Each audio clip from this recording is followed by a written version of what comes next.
From the News Channel 5 Network, this is OpenLine.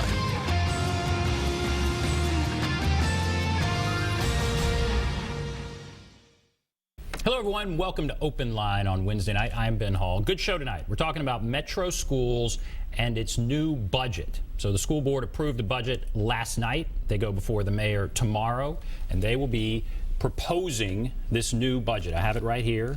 There's a lot to it. We can get into it. This is really a blueprint for the school's priorities for the upcoming year. We want to hear from you. What do you think? What are your questions? There's the number, but we're happy to have with us Chris Henson, Chief Financial Officer. Thank you for being here. Thank you. Glad to be here. Thank you very much. Coming out. Now, what are the highlights, first of all? What are the highlights of the budget? Sure. And as you said, a budget should be a blueprint for what you want to do in the coming year. And we have a number of initiatives that the district will be undertaking next year. And first and foremost is increasing our literacy program. Reading is the foundation for really anything as it relates to education.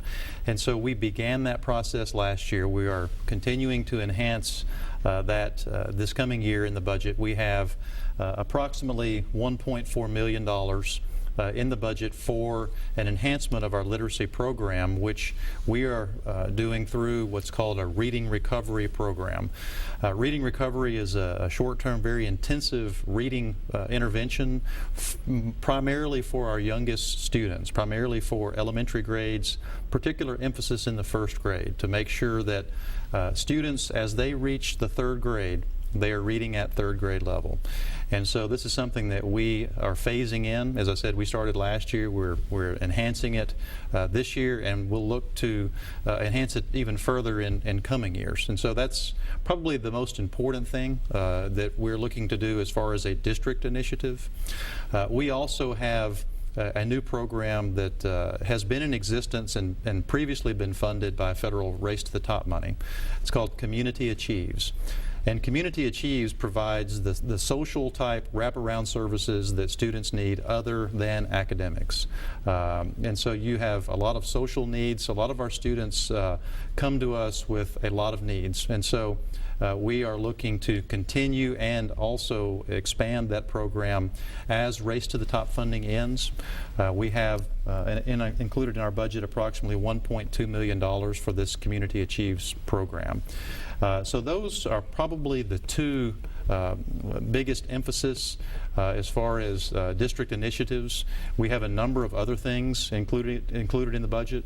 Be happy to talk through any of those. Well, yeah, I want to drill down into both of those. But as far as in the overview, this is $800 million, approximately $812 million budget. Is that right? That's right. $812 million, 2.8% increase from last year. That's correct.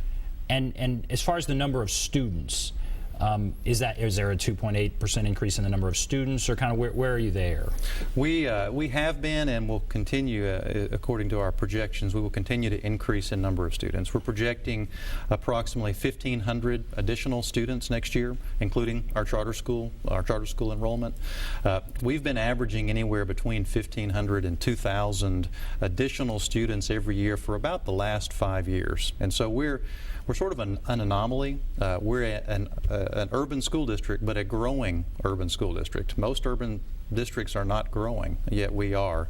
And so obviously with more students and with the challenges and the needs that our students bring to us, there are additional resources that are needed every year to continue to provide those services. And we've heard that charter schools are taking students away, is lowering the numbers, but even with our growth here in our area, we're still seeing an increase in the number, even with charter schools taking some away.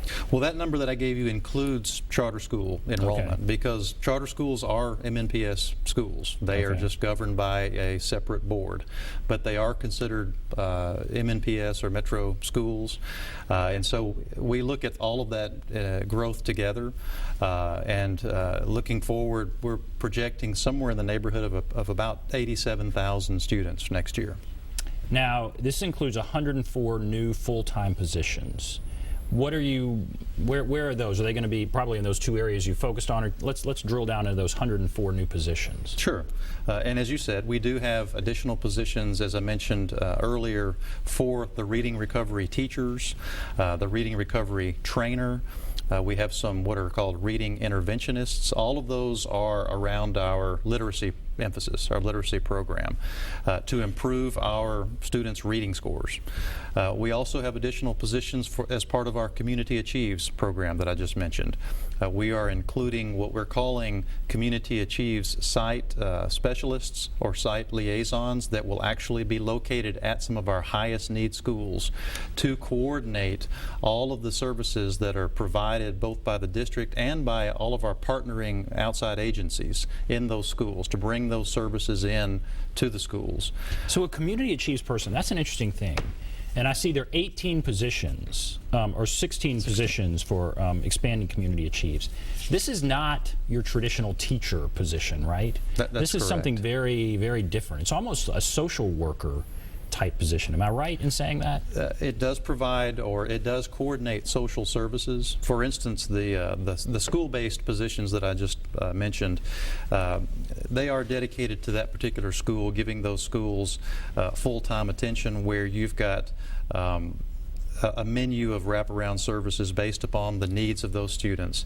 Health and wellness, social services, family involvement, family engagement, career and college readiness, all of these types of things where you have these really high needs schools filled with very high needs students, that where we're looking at those needs outside of academics that currently our schools just can't provide, and that even though we have outside partnering agencies that are wanting and willing to help, they just need somebody in that school to coordinate all that is being provided to that school and to those students. It shows to me that the schools are almost expanding their role. I mean, there's some who may call and say it should be nothing but reading, writing, and arithmetic, the 3 R's. But it's not realistic when you look at some of the needs that are out there. And for the school to be doing this, I think it's obviously going to help. It's going to help with test scores and that kind of thing. But there might be some people who are saying, well, that sounds like a social worker. That's not a school employee. That's different than when I was growing up. I mean, so this is kind of a new thing, right? It is in a way. As I said, we have been providing some of this through Race to the Top funding. And so with that funding now ending, we are transitioning that program into our local operating budget, and also at the same time expanding it.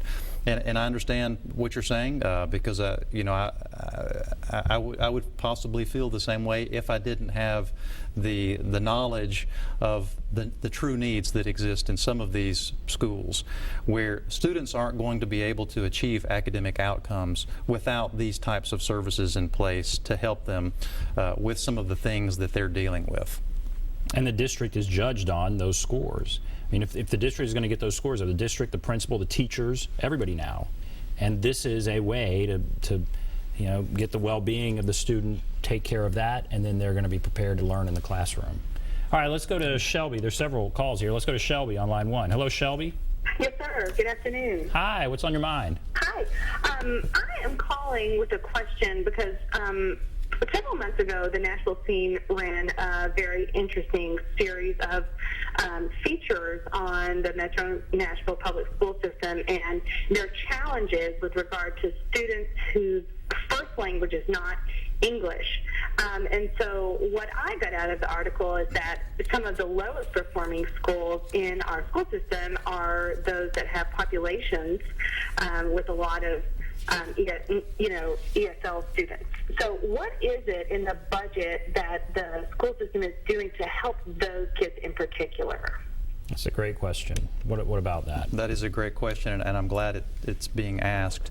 We do have in this budget proposal an expansion of services for our English language learners to the tune of about $1.2 million. 18 positions, many of which are school-based, some of which are district-based.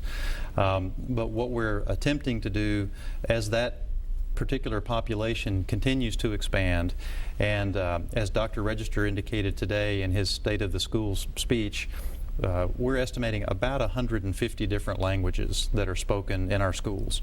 And so we have a large number of students that are immigrant students. We have a large number of students that are refugees from their own countries.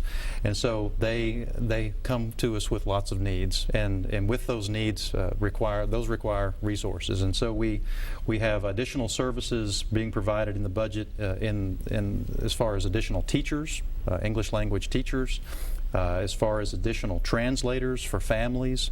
We have 8 school-based translators for families, 4 in Spanish, 2 in Arabic, 1 in actually a language I can't even pronounce, Kinyarwanda, 1 in Kirundi, 1 Burmese, 1 Zomi. You know, all of these kinds of languages where just to be able to communicate with the parents and with the families requires a translator. And sometimes these kids are showing up at the school and they can't speak English, and that's the language they're speaking, right? Some of the ones you just mentioned. Exactly. And some of the students that come to us are illiterate in their own language. They may not have been to school. And so when they come to us, we're starting, you know, from the very beginning, from the very bottom, to bring these students up as quickly as we can. And sometimes you've got to be able to obviously communicate with them and communicate with their parents and with their families, and have the teachers in place who can teach these students how to speak English and how to learn in English, because as we know, the standardized tests that they're required to take are in English. It's a monumental task that a student who shows up and doesn't know English will be tested with a standardized test shortly that is in English, and have to know the same things that a child who's born here and has spoken English his whole life would be tested on. And then again, everyone is judged on those tests. So I would imagine what Shelby was saying in that call is these are the schools where some of our greatest needs and challenges are. And it sounds like in the budget you're really trying to put some resources there. We are, and it's in combination. You know, we try to look holistically at our budget, and so it's not just what we're putting in for English learners, but the program that I just mentioned, Community Achieves, also will provide services to these students and these families. All right, we're going to take a break. If you're on the line, Julie, Philip, others, hold on. We will take a break. We'll get right to your call. Take a break. Be back right after this.